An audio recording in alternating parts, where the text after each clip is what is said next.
ابھی تقابل ادیان ہے، آج 21/4/2026 ہے، تو آج ہم پڑھ رہے تھے تقابل ادیان میں. آج ہم پڑھیں گے ہم نے، اگر آپ کو یاد ہوگا، ہم نے سکھ مت کو پڑھا تھا اور بدھ مت کو بھی ہم نے وہ پڑھا تھا، اور اس کا اسلام کے ساتھ تقابلی جائزہ جو تھا وہ بھی ہم نے پڑھا تھا.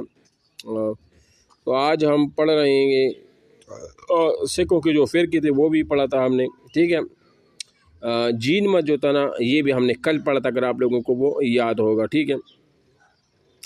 اور جین کے مت کے جو فرقے ہیں وہ بھی ہم نے پڑھا تھا، ہنایان اور اس طرح جین مت کے جو فرقہ تھے وہ زیادہ مشہور ستیامبر تھا اور گمبر تھا وغیرہ وغیرہ. یہ ہم نے وہ پڑھ لیا تھا، ٹھیک ہے. آج ہم کنفیوشزم اور زرتشتزم کو وہ پڑھیں گے. کنفیوشزم کیا ہے یہ آپ دیکھیں نا، باب نمبر 5 میں ہے کنفیوشزم خود کیا چیز ہے. کنفیوشزم اس مذہب کے متعلق کچھ لکھنے سے قبل یہ واضح کرنا دینا ضروری ہے کہ تقابل ادیان کی موضوع سے دلچسپی رکھنے والے حضرات نے یہاں ایک سوال اٹھایا کہ کیا یہ واقعہ کوئی مذہب ہے یا کوئی اصلاحی تحریک. ہم نے آپ کو دیکھو پہلے بھی بتایا تھا نا، بار بار میں کہتا ہوں کہ جو بدھ مت مذہب تھا، بعض لوگ کہتے ہیں کہ یہ کوئی علیحدہ مذہب نہیں ہے، بلکہ ہندو کے اندر انہوں نے کچھ اصلاح کی کوشش کی ہے، بس بعد میں ایک مذہب بن گیا. اس طرح جین مت کے بارے میں بھی کہا جاتا ہے، اس طرح سکھ مت کے بارے میں بھی کہا جاتا ہے کہ یہ کوئی مستقل مذاہب نہیں ہے. اسی طرح کنفیوشزم کے بارے میں بھی یہ رائے ہے. تو یہ کہتے ہیں کہ یہ کوئی واقعی کوئی مذہب ہے یا کوئی اصلاحی تحریک. بعض حضرات نے اسی بھی دیگر مذاہب کی طرح ایک مذہب شمار کیا، اور بعض حضرات کا اس پر اصرار ہے کہ یہ کوئی باقاعدہ مذہب نہیں ہے، اس کی تعلیمات مذہبی نہیں ہے، اور اس کا بانی ایک ملحد تھا، اور اس کی مقدس تحریرات کو کبھی بھی رحمی نہیں قرار دیا گیا. تاہم اتنی بات ضرور ہے کہ اس کے فلسفے نے عقائد کے باب میں کچھ ترقی حاصل کی ہے اور اپنے ماننے والوں پر گہرے اثرات مرتب کیے ہیں. اسے ایک اعتبار سے مذہب قرار دینا صحیح ہے. کنفیوشزم کا بانی کون؟ دیکھو، کنفیوشزم کی نسبت اس کی بانی ہی کی طرف ہے، اور اس کی بانی کا نام کنفیوشس ہے، جو چین میں ایک بہت بڑا فلسفی گزرا ہے. اس کی پیدائش 551 قبل مسیح میں چین کے ایک صوبے لو میں شولان کی گر ہوئی. اب 551 قبل مسیح، اگر آپ دیکھیں نا، یہ جو بدھ مت تھا 567 قبل مسیح، اسی طرح جو دوسرا ہے کیا نام ہے جین مت ہے وہ 540 یا 48 47 41 قبل مسیح جو سے پہلے پڑھا، اور یہ 551 قبل مسیح، یہ سارے کے سارے ایک ہی زمانے کے تھے، ٹھیک ہے نا. تو یہ ایک بڑا فلسفی تو چین کے ایک صوبہ لو تھا، وہاں شولان کی گھر پیدا ہوا. یہ جگہ اس وقت لیو کی سلطنت میں تھی. چین میں اس صوبے کا اب موجودہ نام جو ہے نا وہ شوہاتنگ ہے، ٹھیک ہے نا. اس کی پیدائش کے وقت اس کی عمر، والد کی عمر 70 برس کی تھی، اور یہ بڑی دعاؤں کے بعد پیدا ہوا تھا.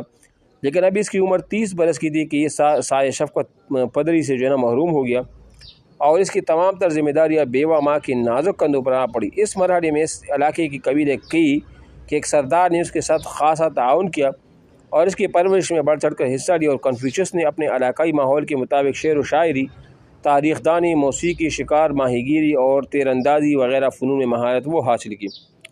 جب کنفیوشس اپنی عمر کی 19ویں منزل میں تھا، یعنی کہ جب 19 سال کا ہوا، تو اس کی ماں نے اس کی شادی کر دی، جس سے اس کے یہاں ایک بیٹا پیدا ہوا. لیکن یہ شادی زیادہ دیر تک نہ چل سکی، اور صرف 4 سال بعد ہی اس نے اپنی بیوی کو طلاق دے کر اپنی ازدواجی زندگی کا خاتمہ کر لیا، اور اس کے بعد پھر کوئی شادی نہیں کی. یہی وجہ ہے کہ اس کی بیوی بچوں کے بارے میں کوئی ٹھوس معلومات مہیا نہیں ہے، ٹھیک ہے نا.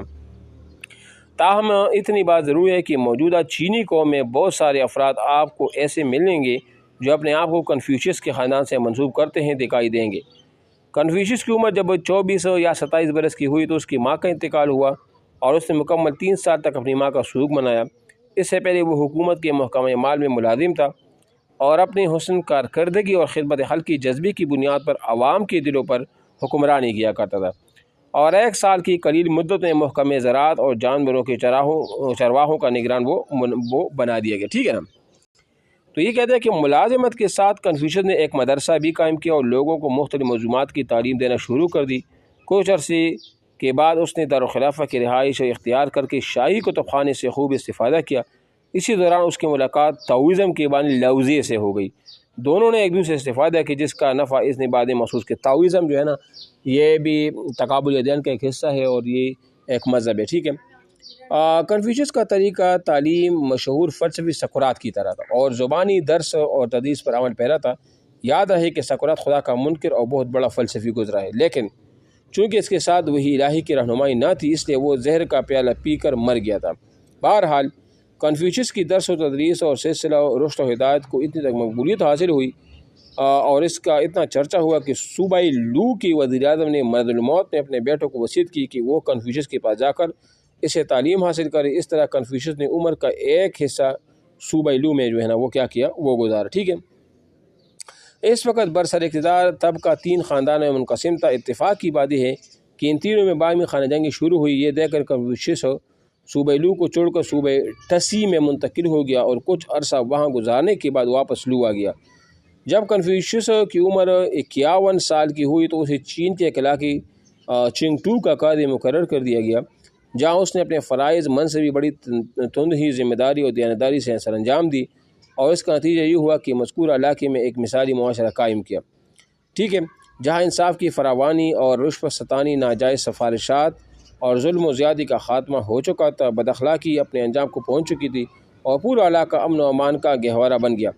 جرائم کی شرح میں حیران کن کمی واقع ہوئی تھی، لوگوں نے اپنے گھروں کو تالا لگانا جو ہے نا وہ چھوڑ دیا تھا۔ ٹھیک ہے، کنفیوشس کی زندگی کے یہ لمحات اس کے لیے انتہائی اہم یادگار کی حیثیت رکھتے ہیں۔ اب دیکھو نا کنفیوشس کہاں پیدا ہوا، چین کے صوبے لو شولان کے گھر یہ پیدا ہوا، اور 19 سال میں اس نے شادی کی، 4 سال تک بیوی کو رکھا، پھر طلاق دے دی، بچوں کے بارے میں کوئی عام معلومات ہے بھی نہیں، اور پھر تقریباً اس کے بعد 30 سال سے بعد میں ان کی جو ہے نا وہ فوت ہو گئی، کیا نام ہے اس کا، اس کی جو وائف ماں ہے وہ فوت ہو گئی، اور پھر انہوں نے جو ہے نا کام روزگار وغیرہ، شعر و شاعری وغیرہ میں مہارت حاصل کیا تھا، اور یہ فلسفی تھا، سقراط کے نقش قدم پر بھی تھا، اور پھر جو چین اس وقت کا جو بادشاہ تھا اس نے اپنے بیٹے کو وصیت کی۔ یہ ساری چیزیں اس میں ہے۔ ٹھیک ہے، بہرحال کنفیوشس کی زندگی کے یہ لمحات اس کی انتہائی اہم یادگار کی حیثیت رکھتے ہیں، اور اس دوران اپنے خاص اصولوں کا بہت زیادہ پابند رہا، لیکن وہ اس عہدے پر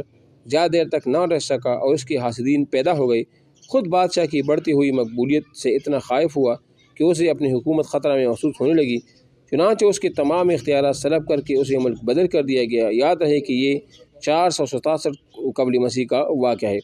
اس کے بعد کنفیوشس در بدر کی ٹوکریں کھاتا پھرتا رہا۔ اس کے ساتھ اس کے کچھ شاگرد بھی تھے، بعض اوقات لوگ انہیں کچھ کھانے کے لیے دیتے تھے اور بعض اوقات انہیں لوگوں کے طعن و تشنیع سے بھرپور جملے سننے پڑتے تھے۔ ایک عرصے کے بعد جب ڈیوگ گائی کی حکومت نے صوبہ لو پر قبضہ کیا تو اس نے 483 قبل مسیح میں کنفیوشس کو واپس بلا لیا، اور اس نے اثر نو، اصلاح خلق، تعلیم، تربیت اور درس و حدیث کا سلسلہ شروع کر دیا، اور 478 قبل مسیح میں دار فانی سے وہ کوچ کر گئی۔ کنفیوشس کے بننے کے بعد اس کے شاگرد نے اس کی نہایت وسیع پیمانے پر سوگ منایا، بلکہ ایک شاگرد نے تو اس کی قبر کے ساتھ ایک چونپڑی بنا کر کامل 3 سال تک وہیں ڈیرا وہ ڈالے رکھا۔ ٹھیک ہے، تو انشاءاللہ کل سے پھر یہاں کنفیوشس کی جو سیاسی اصول ہیں وہ ہم انشاءاللہ وہ یہاں سے پڑھیں گے۔ ٹھیک ہے۔